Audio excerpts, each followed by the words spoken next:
এবং কিছু আকাঙ্ক্ষা নিয়ে আমি এখানে দাঁড়িয়েছি। 15.5 বছর জাতির উপরে অত্যাচারের যে স্টিম রোলার চলেছে, এর দ্বারা অনেকেই ভিক্টিমাইজড হয়েছে। জুলাইটা ছিল তার শেষ পরিণতি। শেষ পর্যন্ত আমাদের যুব সমাজের অতি ছোট্ট এবং সাধারণ একটি দাবিকে নিয়েই তারা রাস্তায় নেমেছিল। অতীতের মতো একই খান্দায় একইভাবে তাদের সেই দাবিকে স্তব্ধ করে দেওয়ার জন্য চেষ্টা করা হয়েছিল। 15 জুলাই রাতে ঢাকা বিশ্ববিদ্যালয়ে যা ঘটেছে, বিশ্ববিদ্যালয়ের ইতিহাসে এটি ছিল আনপ্রেসিডেন্টেড। এর আগে তার কোনো উদাহরণ ছিল না। রাজনৈতিক কর্মীদেরকে লেলিয়ে দেওয়া হয়েছিল। তারা একই সাথে আঘাত করেছে ছেলেদেরকে, আমাদের মেয়েদেরকেও বাদ দেয়নি। কার্যত এই মুভমেন্টটা এখান থেকেই মোমেন্টাম পেয়েছিল। এরপরে একে একে আবু সঈদের হত্যাকাণ্ড এবং বাকি হত্যাকাণ্ডগুলো শেষ পর্যন্ত জুলুমের অবসান করতে সক্ষম হয়েছে।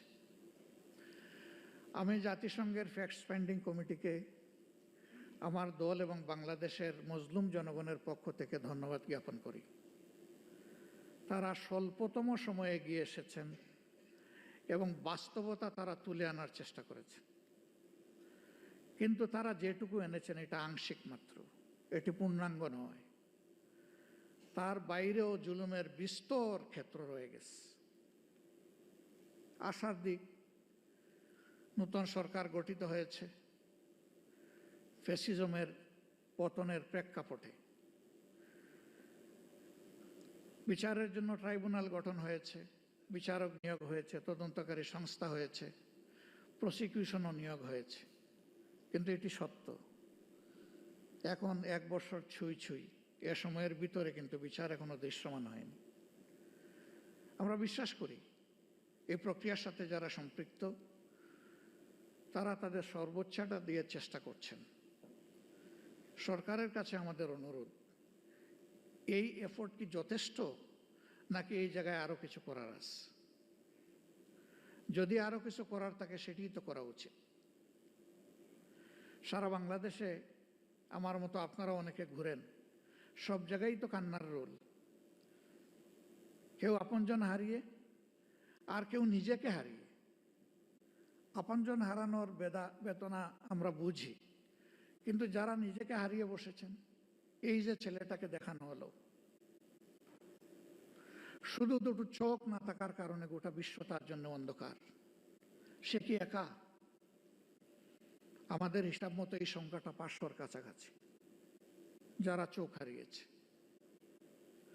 হাত পা হারিয়ে, মেরুদণ্ডে আঘাত পেয়ে, বুলেট বিদ্ধ হয়ে হাসপাতালের বিছানায় কিংবা নিজের বাড়িতে পড়ে প্যারালাইজ হয়ে কাতরাচ্ছে, এই সংখ্যাটা 250-র উপরে। যারা বিছানায় পড়ে আছে আর যারা জীবন্ত লাশ হয়ে ঘুরছে, সেই সংখ্যাও 5000-এর কম নয়।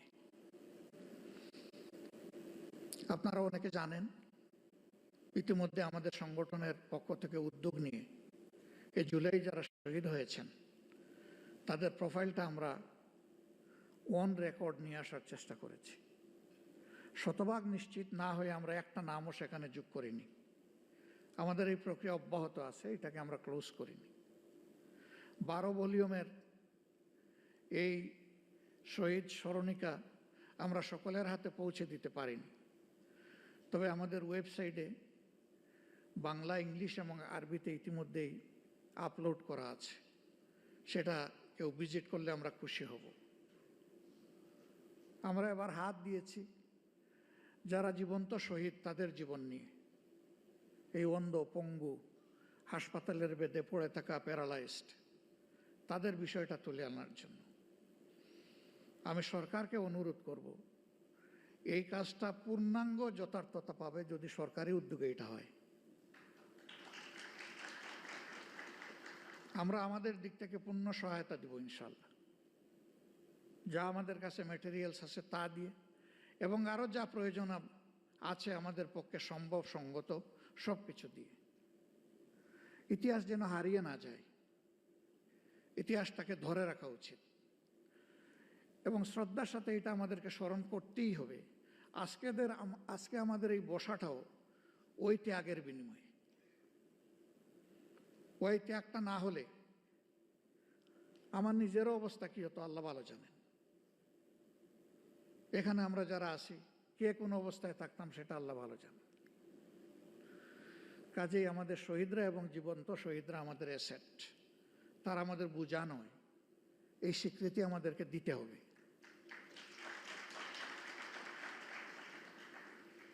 আমাদের সম্পদকে মুখে নয় বাস্তবেই সম্মান দেখাতে হবে।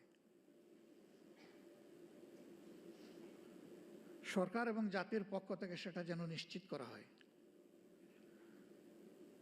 এ বিষয়ে নিশ্চিত করতে হলে তিনটা জিনিস প্যারালাল চলতে হবে: বিচার, সংস্কার এবং নির্বাচন।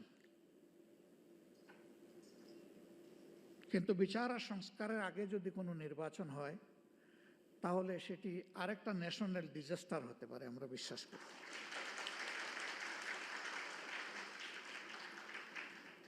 গত ২৬ তারিখ চীন মৈত্রী সম্মেলন কেন্দ্রে, সেখানে শহীদ পরিবার সোসাইটির একটা আয়োজন ছিল। ২-৪ জন বক্তব্য রেখেছেন, পুরোটা শুনতে পারিনি আমার অসুস্থতার কারণে, আংশিক শুনে আমি চলে গেছি। তাদের প্রত্যেকে অত্যন্ত সিংহের মতো গর্জন করে বলেছেন, বিচার না দেখা পর্যন্ত আমরা কোনো নির্বাচন দেখতে চাই না।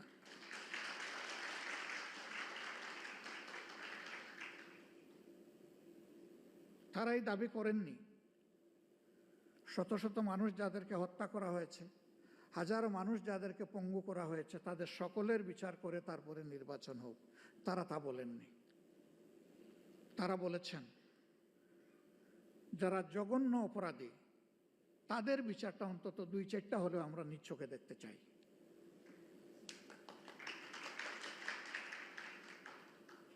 আমরা দেশ এবং জাতিকে ভালোবাসি সবাই।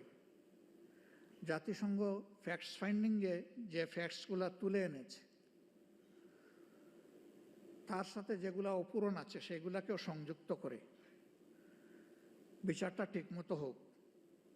তবে আমি অত্যন্ত দৃঢ়তার সাথে বলবো যে অবিচার আমাদের উপর করা হয়েছে, দল হিসাবে আমাদের নেতৃবৃন্দকে খুন করা হয়েছে বিচারিক আদালতে। এ ধরনের কোনো বিচারও দেখতে চাই না। বিচারটা যেন শতভাগ ট্রান্সপারেন্ট এবং ন্যায্যতার ভিত্তিতে হয়। এবং পার্সোনালি আমি বিশ্বাস করি ন্যায় বিচার প্রতিষ্ঠিত হলে কোনো অপরাধী পার পাবে না ইনশাআল্লাহ। যারা মানুষ খুন করেছে তারা তাদের ন্যায্য পাওনাটা বুঝে পাবে এবং বিচারহীনতার অথবা বিচারকে ধামাচাপা দেওয়ার যে সংস্কৃতি সেটা দূর হবে। আমরা আমাদের দলের পক্ষ থেকে প্রতিশ্রুতি দিচ্ছি, এই প্রক্রিয়ায় আমাদের পূর্ণ সমর্থন এবং সহযোগিতা থাকবে। জনগণের ম্যান্ডেটের ভিত্তিতে আমরা সরকার পরিচালনা করার সুযোগ পাই অথবা আমরা বিরোধী দলে থাকি, এ বিষয়ে আমাদের ভূমিকা হবে স্পষ্ট, ন্যায্য এবং অকুতভয়। আমরা কাউকে পরোয়া করে কোনো কিছু বলবো না, করবো না। ভয় করব শুধু আল্লাহ তাআলাকে। দায়বদ্ধ থাকবো প্রথমে নিজের বিবেকের কাছে, তারপরে দেশবাসীর কাছে। অন্যান্য দলের পক্ষ থেকে একই প্রতিশ্রুতি আসুক তা আমি প্রত্যাশা করি। কেউ না কেউ তো আগামী সরকার চালাবে। তাহলে যারাই চালাক তারা যেন জাতির এই আমানত রক্ষা করে, আমরা যেন বিশ্বাসঘাতক না হই।